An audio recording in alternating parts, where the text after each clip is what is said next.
Welcome to Flockil Show, and today we have the story of a dead horse. We simply call it the dead horse theory. The dead horse theory is a metaphorical concept that suggests when a strategy, approach, or situation is no longer working, continuing to invest time, effort, or resources into it is futile. The core idea is that you can't revive something that's already dead. The origin of the phrase is often attributed to the Dakota proverb, "If you find yourself riding a dead horse, the best strategy is to dismount." While the exact historical accuracy of this attribution is debated, the sentiment perfectly encapsulates the theory. Here's what the dead horse theory typically implies. Number one, recognition of failure. The first step is acknowledging that a current effort or method is not yielding desired results or is actively failing. Number two, futility of continued effort. Once it's clear something is dead, continuing to beat it, that is, applying more resources, pushing harder with the same approach, is pointless and wasteful. And number three, need for change. The ultimate conclusion is the necessity to stop the failing action and adopt a new strategy, changing direction, or abandon the effort entirely. And here are examples of beating a dead horse and what the theory advises against. In business, a company continuing to market a product that no one wants instead of developing new products or pivoting its business model. Number two, project management. A team trying to fix a fundamentally flawed project design by adding more features or extending deadlines rather than re-evaluating the core design. Number three, personal life. Someone repeatedly trying to make a relationship work that is clearly beyond repair instead of moving on. In politics, a political party clinging to an unpopular policy despite consistent electoral defeats related to that policy. And why do people beat a dead horse? The reason number one is emotional attachment. It's hard to let go of something you've invested heavily in. Number two, fear of failure or change. Admitting failure and changing course can be scary. And number three, lack of alternatives. Not knowing what else to do once you had abandoned the idea. Number four, stubbornness or hope. Believing that just one more try will make a difference. And then five, bureaucracy. Organizational inertia, where processes dictate continuing a course of action even when it's ineffective. In essence, the dead horse theory is a call for pragmatism, adaptability, and the courage to abandon failing efforts to pursue more fruitful paths. Flockil Show will unearth around 14 numerous options tried on a dead horse often seen in business or project management cycles. This list takes the concept of futile efforts to an absurd comical extreme, illustrating all the ridiculous things people or organizations try to do when they refuse to admit a strategy that is failed, or in other words, dead.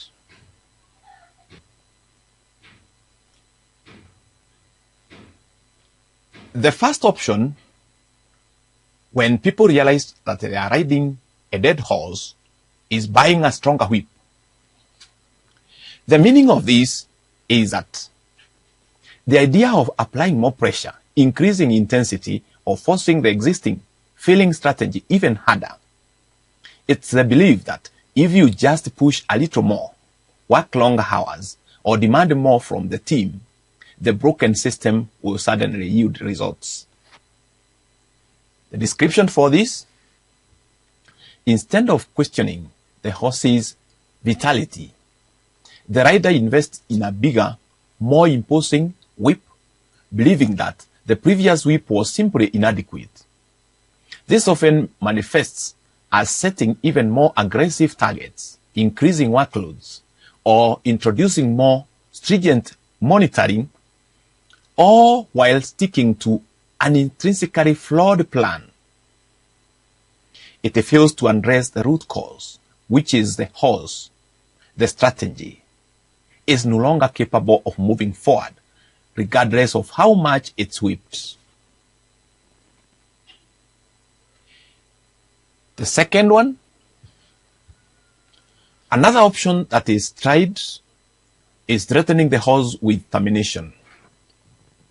The meaning for this: this represents the ridiculous act of attempting to motivate or coerce a failing strategy or project by imposing threats, ultimatums, or negative consequences as if the inanimate strategy can understand and respond to such pressures. It's a fundamental misunderstanding of the problem, treating a systemic issue as a motivation one. Description for this: when a strategy isn't performing, instead of questioning its viability, management might resort to issuing stern warnings. This could manifest as ultimatums to the team. If this project doesn't hit X target by Y date, we are pulling the plug, even if the targets are unrealistic given the flawed strategy. Public declaration of tough love, announcing that the project is on notice or under review for potential discontinuation if it doesn't show immediate improvements. Implying consequences for failure, suggesting that jobs or budgets will be cut if current approach doesn't magically turn around. The humor here lies in the absurdity of threatening something that is already dead or intrinsically incapable of responding. It's like telling a broken machine it will be fired if it doesn't start working. It reveals a management style that struggles to identify root cause and instead defaults to punitive measures, often demoralizing the actual human riders who are trying their best with a failing tool, rather than empowering them to find a new viable path. It deflects responsibility from flawed strategy itself onto the perceived lack of effort or agency from those involved. Another ridiculous option tried on a dead horse is appointing a committee to study the horse. This refers to the bureaucratic tendency to defer direct action by forming a committee or task force to endlessly analyze a problem rather than making a decisive choice. It's a way to avoid taking immediate responsibility, distribute potential blame, and often to simply delay confronting an uncomfortable truth about a failing strategy. When a strategy, that is the horse, is clearly failing, instead of a direct decision from leadership to either abandon it or radically change course, a committee is established, and this committee is tasked with studying the horse's condition, its history, its context, and potential future options. Key aspects of this option include delegation or diffusion of responsibility. The primary decision makers push the problem onto a group, shifting the burden of analysis and recommendation. If the committee fails to produce a viable solution, or if their recommendations don't work, the blame can be shared or deferred. endless analysis paralysis. Committees are often prone to lengthy discussions, debates, requests for more data, and scheduling conflicts, prolonging the study phase indefinitely.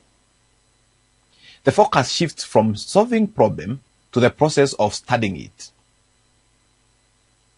Avoiding the obvious. The committee might spend weeks or months discussing intricate details, potential hidden variables, and the complex interdependencies, all while ignoring the obvious fact that the horse is dead. Illusion of progress. Forming a committee gives the appearance of addressing the problem actively, creating a sense of momentum or thoroughness, even if no actual impactful changes are being made.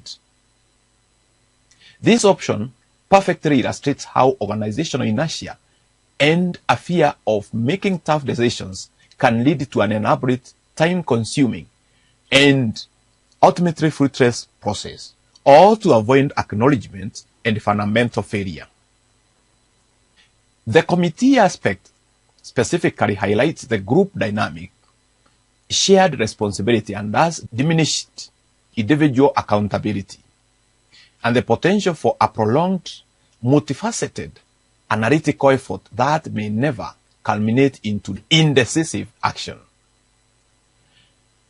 The other option that is tried on a dead horse is changing riders. This refers to replacing the person in charge, a manager, leader, or team lead, while keeping the same failing strategy or project intact. The hope is that a new personality or management style will miraculously make the unworkable work. Description. The previous rider is deemed ineffective and a new one is appointed, often with much fanfare and promises of change. However, if the underlying strategy is a problem, the new rider is simply inheriting a dead horse. They might try different riding techniques or motivators, but the fundamental issue remains. It's a classic example of rearranging the deck chairs on the Titanic without undressing the iceberg. The other option tried on a dead horse is hiring a consultant. This option highlights the tendency to bring in external experts to analyze a problem and offer solutions, often at significant cost, rather than admitting the core strategy is fundamentally flawed and needs to be abandoned. Description. A consultant is brought in equipped with sophisticated methodologies, jargon, and impressive presentations. They might conduct extensive research, interviews, and data analysis to diagnose the horse's condition. Their recommendations might be brilliant in theory, but if the horse is dead, even the most insightful consultant can't revive it.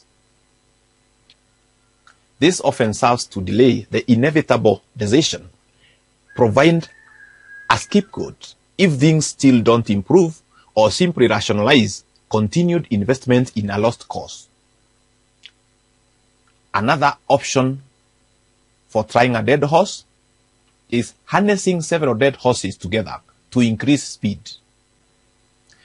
This is about combining multiple failing initiatives or strategies or departments under the misguided assumption that their combined lack of power will somehow create a functional, successful outcome. Description. If one dead horse isn't moving, why not add a few more? This approach suggests that by merging several underperforming projects or combining multiple ineffective tactics, they will magically achieve momentum. In reality, it often results in a larger, more complex, and more expensive failure, as the problems of each individual dead horse are simply compounded. The other option tried on a dead horse is providing additional funding to improve the horse's performance. Meaning, this represents the act of throwing more money, resources, or budget at a failing project or strategy, believing that A lack of financial support was the only thing holding it back. Description: when a project stalls, the immediate action might be to assume it needs more investment. Additional funds are allocated for new equipment, larger teams, or extended timelines, all in an effort to boost performance. However, if the fundamental approach is unsound, more money only serves to prolong the agony and increase the overall losses without generating any real improvements. Another option tried on a dead horse is arranging to visit other countries to see how they ride dead horses. This option satirizes the tendency of organizations, particularly larger, all-government ones, to engage in expensive international fact-finding missions on study tours when faced with a persistent internal failure. The core absurdity is that they are seeking solutions for a fundamentally broken approach by observing others who might also be grappling with similarly ineffective methods, potentially at great cost and with little actual benefits. Description: when a particular strategy, policy, or project is clearly failing domestically, instead of confronting the failure directly or devising genuinely new solutions, the decision makers embark on international trips. These trips are ostensibly to benchmark against global practices to see how other nations or international organizations handle similar challenges. Learn from best practices, though the irony here is that they are specifically looking for how others manage a dead horse, implying they are seeking validation for their own flawed approach rather than genuinely effective solutions. Gain global perspective. A broad, often vague justification for expensive travel.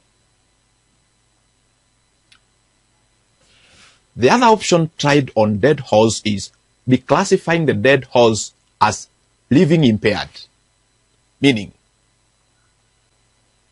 this option satirizes the practice of using corporate jargon, euphemisms, or politically correct language to obscure the harsh reality of a failure.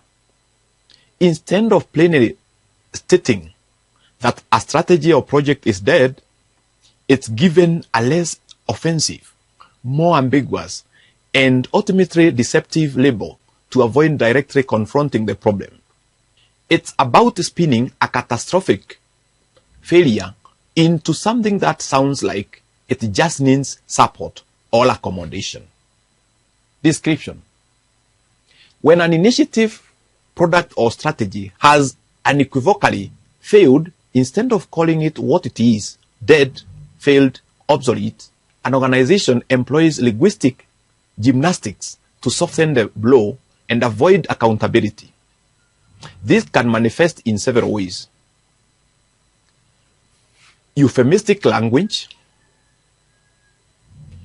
replacing direct terms of failure with vague, less impactful phrases. Dead becomes underperforming, challenged, requiring additional resources, and operating below optimal capacity, or in this humorous example, living impaired. Focus on potential, not reality. The conversation shifts from current undeniable failure to its potential for future recovery, even if there is no realistic path to achieve it. Creating a special program. The living impaired horse might then be placed into a revitalized program or given special accommodation, even though it's still dead, further prolonging its existence in official documents and the budget lines. Avoiding accountability. By using a softer language, it becomes harder to pinpoint who is responsible for the dead status, as the problem is reframed as a generic challenge rather than a direct failure. Diluting the message. Stakeholders and employees receive a diluted, sugar-coated version of reality, making it difficult for anyone to understand the true gravity of the situation and advocate for decisive change. The humor lies in the absurdity of trying to make a dead thing sound like it just has a minor inconvenience. It perfectly illustrates how corporate culture can prioritize optics and avoiding uncomfortable truths over clear communication and effective problem solving. It addresses the inevitable dismount by creating a verbal smokescreen. The other option that is tried on dead horse is lowering the standards so that dead horses can be included.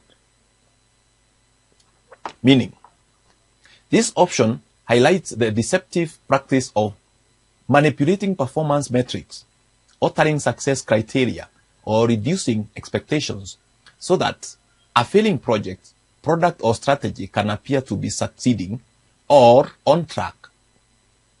It's a way of avoiding the uncomfortable truth of failure by changing the definition of success itself. Description: when a dead horse, that is, a struggling strategy, product, or initiative, consistently fails to meet its original objectives or performance benchmarks, instead of abandoning it, the organization decides to simply redefine what constitutes success. This can manifest in several ways. Number one, adjusting key performance indicators. The original ambitious targets are quietly revised downwards, making the current subpar performance suddenly look acceptable. Changing evaluation criteria. The fundamental qualities or outcomes that were initially deemed important are de-emphasized or replaced with less stringent ones that the failing effort can achieve. For example, if a product isn't selling, the focus might shift from sales figures to brand awareness or customer engagement, even if the engagement isn't leading to desired business outcomes. Another option tried on a dead horse is declaring that no horse is too dead to beat.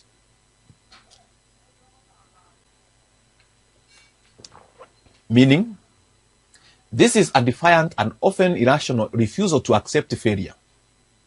It's a stubborn insistence that with enough effort, willpower, or sheer force, any problem can be overcome regardless of how hopeless the situation truly is.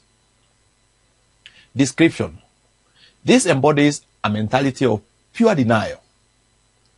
Leaders or teams adopt a slogan or mantra that champions persistence above all else, even if the face of overwhelming evidence that the strategy is unsustainable. Even in the face of overwhelming evidence that the strategy is unsustainable. It's about maintaining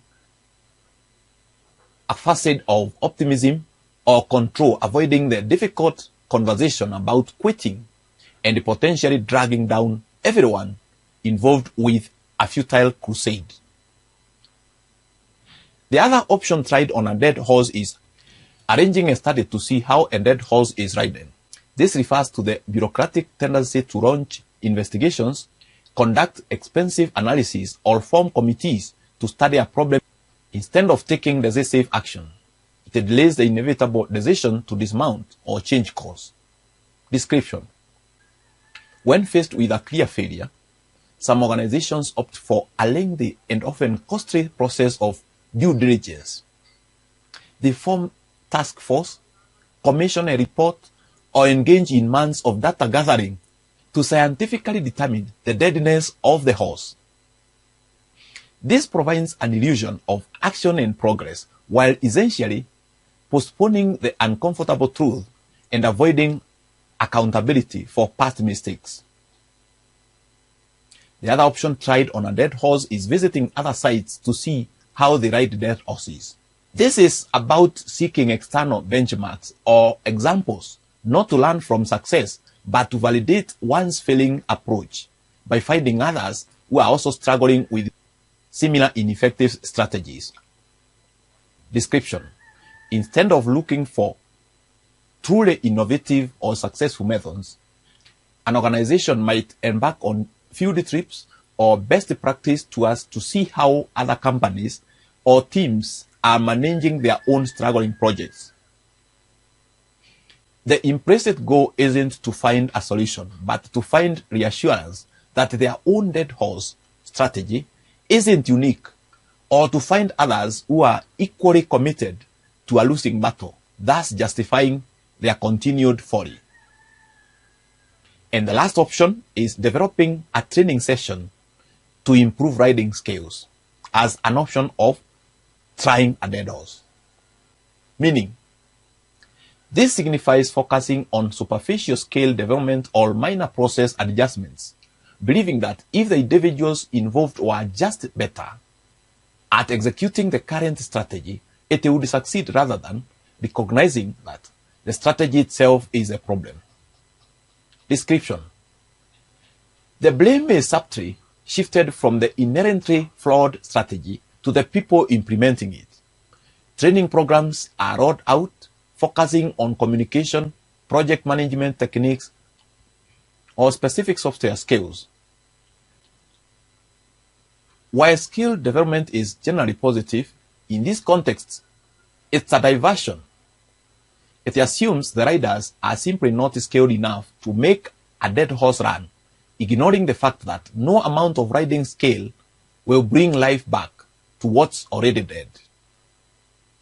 Reinterpreting results.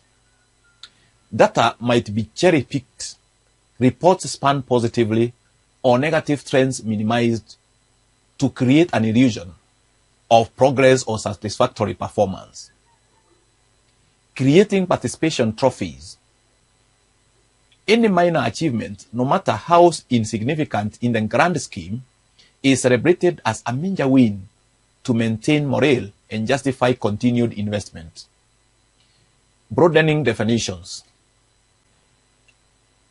A product that was supposed to serve a specific purpose but failed might be rebranded as platform or a versatile tool to encompass its current limited functionality rather than its intended purpose.